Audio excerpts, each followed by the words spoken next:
matter was, we work with God in saving souls.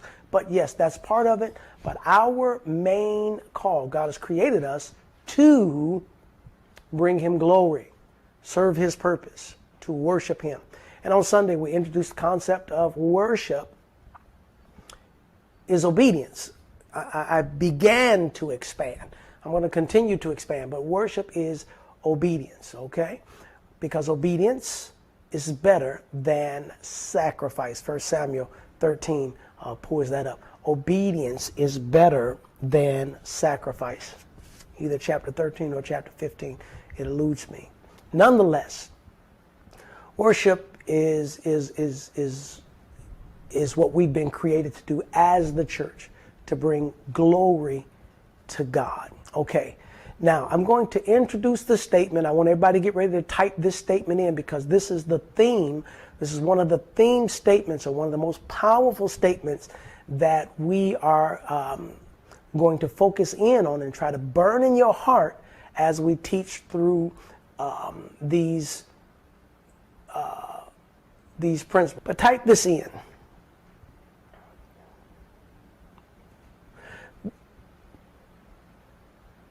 If the church don't worship, the world won't reverence. We can put God in there. If the church don't worship God, don't. Erica, you know the right one to use, right? If the church doesn't worship God, the world won't reverence God. Let me say it again. That's one of the central themes, Minister Andre. We talked about that Sunday. That if the church don't worship God, the world will not reverence God. Let's type it in. Doesn't, and there's 1,000 ways to say it. But if the church doesn't worship, the world won't reverence. And sometimes we're looking for the world to reverence. They don't have no respect for God. I'm telling you, it has much to do with the church's worship of God. The church's worship of God.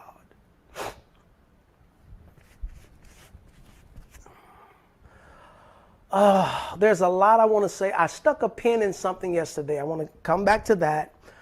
There's this passage in Deuteronomy chapter 6. I want to come to that. And then there's some current affair stuff that I want to talk about just a little bit. It's almost like a side note. And the particulars, I really don't know. The particulars, I really don't know, because I'm intrigued by this whole Kanye West deal. I'm intrigued by it. I don't really completely understand it. I've been searching for his anti-Semitic rhetoric, and the things he said, and it doesn't sound inflammatory. The things he said to me doesn't sound like he has been vindictive or malicious. It sounds like maybe he's not the smoothest talker. He should be, saying he's a lyricist, but he said some things that he said, I'm jealous of the Jewish community because they don't abort their babies, because they don't abandon their families. Proportionately, African American community, divorce, abortion, like a lot of these things are real high. They stick together in business. They do business with each other successfully. And a lot of these things are is not what happens when you compare the African American community to the Jewish community. They're doing these things at a much better higher rate, working together, doing business, staying with their families, not aborting their babies, and on and on and on. And he made the statement, so I'm jealous of this community. I'm jealous of this community. I'm jealous of this community because of this, that, and the other. Like, what's the negative? I don't understand. What's negative? And might have been, maybe I didn't get all of it. And maybe it's another rant he went on or something. But at some point, some of the leaders of that community deemed his verbiage anti-Semitic and demanded an apology. And because there was no apology, nobody, Nobody wants to do business with him, so on and so forth. He's on a negative spiral. Now, if he ever had $1 billion, they say he's a billionaire, I don't know. But if he ever had $1 billion, he ain't gonna be broke, okay? Unless he's really dumb, okay? You sell stuff, you cut your overhead, but $1 billion is enough to last you for 20 lifetimes, believe me, okay? Nonetheless, people say, oh, he's gonna be broke. You just don't know how much money $1 billion is. You don't even know how much $100 million is. If you got that kind of money, you just get a little bit of counsel. Stop buying everything you see, sell some of the properties that you got, reduce your overhead, release some of your staff, all that. Forget about it, okay? $100 million, you know how much money $100 million will make just sitting in an account that yields anywhere between 5 and 8% annually? Stop. You just don't understand money. Nonetheless, I recently saw, in the middle of all of this challenge, Louis Farrakhan came out. He made a statement. He said, now they're going after Kanye, and he defended Kanye West. Somewhere on the social media platform I saw this. I thought it was interesting.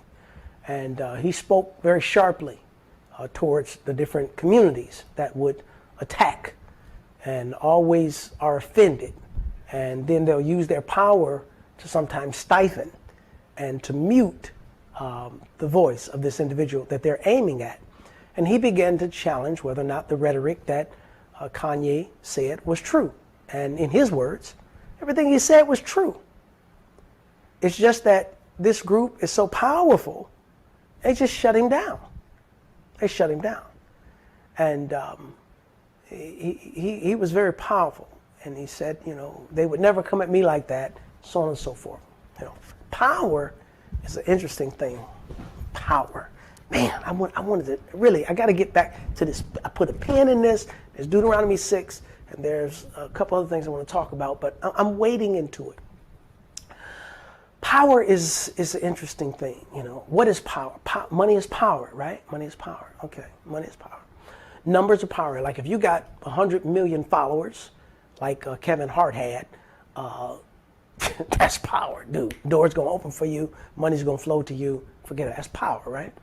You are very celebrity. There are some people that will say this star, right? I remember hearing some rhetoric. I came across something that I read. This is not my perspective because I'm not into it. But they said Jay-Z is not the most handsome person, but because he got all that money and he has all that influence, and he can get one of a very beautiful woman, Beyonce. Say if he didn't have no money, he couldn't have a woman like that. This, that, and what is power? Okay, it's influence, it's money, it's that and the other. All of a sudden, people think you're unattractive, but when you have success, you are attractive. Okay, that's power. You got to admit that's power. To influence a lot of people is power. To have a lot of money is power. Be famous. Fame has its power. That's power. What is power? Well, I'm saying that to say here recently again, I just came across this, and I don't get into it. I be scanning the top, and y'all forgive me. I'll just read the top, and I don't delve real deep, and that's why I'm not being definitive about this statement. I'm presenting it very lightly because I don't know all the facts. Kanye, what he said, Louis Farrakhan, what he said, what he meant. I haven't delved deep, so I'm not, vehemently. And then this last piece that I came across is Kanye goes to church. Now he's going to church, and they showed this video of all the saints standing around him praying because he's in a storm. He's in a storm, and he turns to the church. He goes to church. Okay, there's other times in his life he has turned to the church and went to church, and I don't know the part that God plays in his life. I don't know. I don't know if he's a born-again believer or not. I don't know. I know one time he was doing Christian albums, some music that had rhetoric about Christ. His verbiage was about Christ, and this, that, and the other. And then sometimes his behavior, it could be very confusing. And this is an interesting controversy in all of the world, where you have a lot of people who claim to be believers, and then I mean, they will talk about Jesus the Lord, and in the next verse or next sentence, they'll start using profanity, they'll be vulgar, or their behavior will not be becoming of Christ.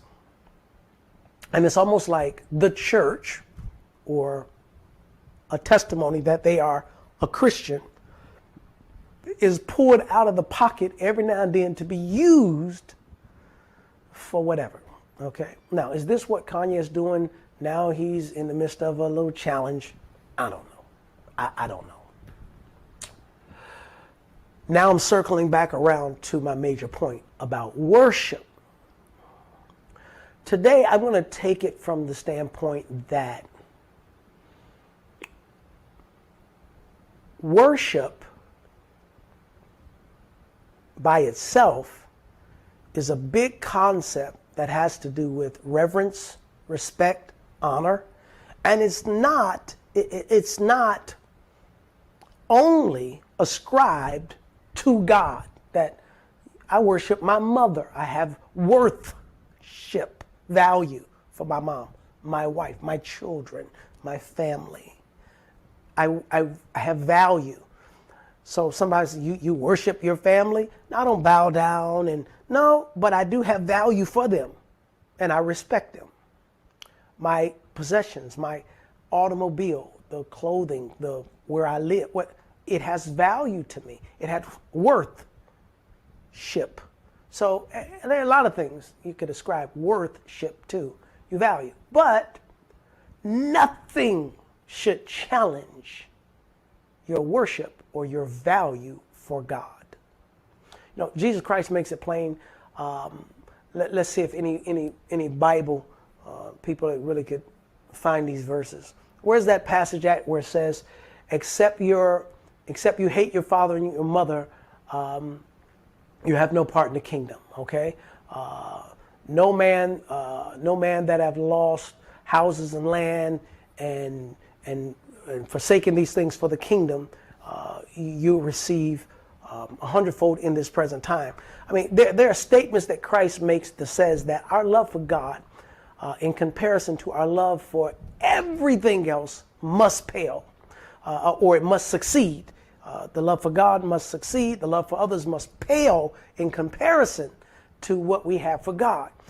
Value your family, your husband, your wife, your stuff, your job, your career, the possessions. Value those things. But when you compare them to God, they are not supposed to come in a very close second. That God has to be first. Has to be first. Seek ye first the kingdom of God, and all of his righteousness, all these other things will be added unto you. That he should be first. That there should not be anything, or anyone that challenges our love, our devotion, our honor, our commitment, and even our obedience to God. That this is God. It's for God.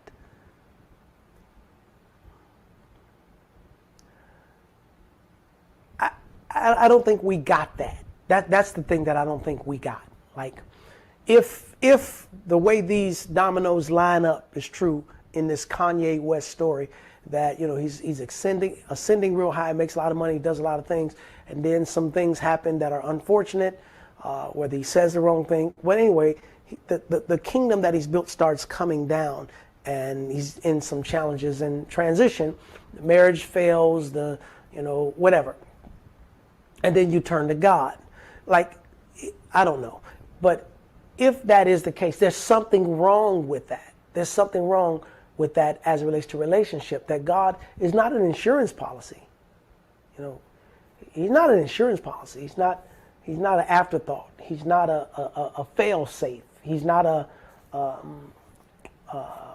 life jacket. He's not a parachute. He's not a get out of jail free card. And he's God. And people use faith, religion, and even spirituality as a fail-safe, an insurance plan. But he's not worshipped. as God. He not worshipped as God.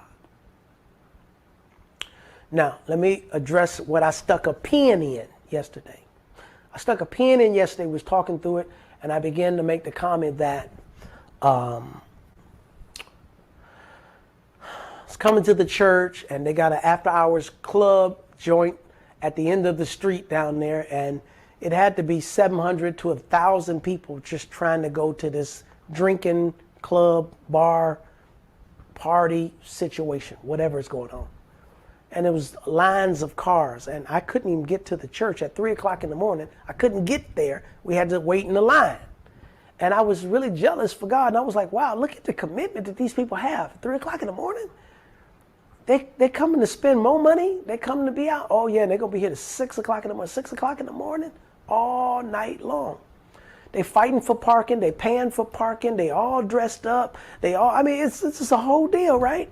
And I can't, it's like, I know these things happen, but in that moment, I'm stuck in the line like I'm going to the party. I'm just trying to get to the church. It just made me feel some kind of way. It made me feel some kind of way because people don't have that kind of hunger and desire for God.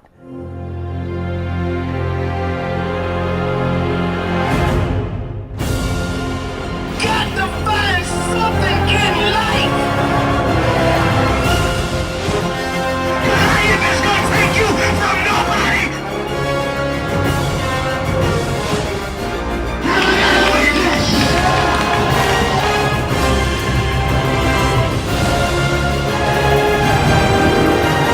I dare somebody throw your hands up, anoint them, fill them with your spirit. Believe God for it.